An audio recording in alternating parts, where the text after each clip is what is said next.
And it might be helpful at this point to talk a bit about where Papworth came from.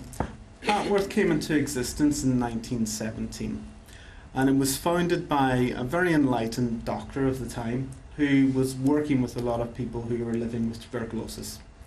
And he brought them into a place called Papworth, which is a little village in Cambridgeshire, and he made them better and sent them home. And he started to realise that the same people were coming back to him again and again with the same symptoms. So he decided it would be nice to build a community where I can keep these people and help them remain well. And then he realised that they need more than just remaining well. They need employment, they need housing, they need accessible shops, and so on and so forth. So he started to build what might have been arguably the first inclusive community in the UK. But over time, you've got to start thinking, when does inclusive become exclusive? And that perhaps was the problem that we encountered with Papworth as time moved on. We were having a very high number of people who had physical disabilities. We're having a high number of houses that were designed a long time in the past that were very exclusive and very much ahead of their time at the time. But then they sort of stopped and it moved into a time warp. And I think that's the challenge that you've got to face as well when you do something that's inclusive and something that's different. You've got to keep on making sure you challenge that and push it and move it onwards so that it doesn't stagnate.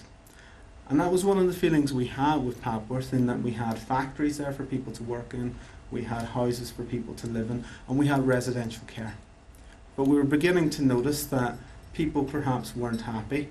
They had a lot of their needs met, but they were part of one community of very, very similar needs. And we thought, is that actually inclusive? So we decided, why can we not allow people to move into mainstream accommodation in mainstream towns and cities? So this is where Foundations for Living came about.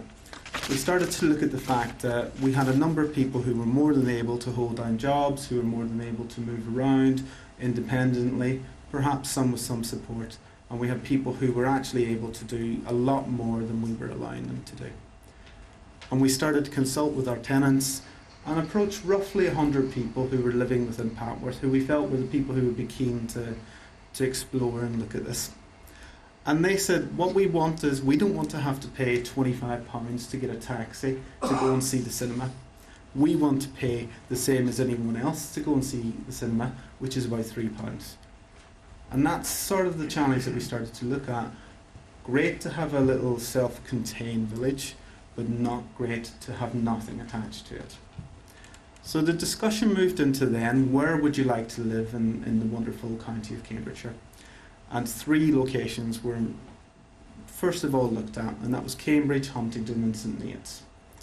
And within those 3 locations we had a project team comprising of staff and comprising of people who had disabilities to fix a point in that location where they would like to live.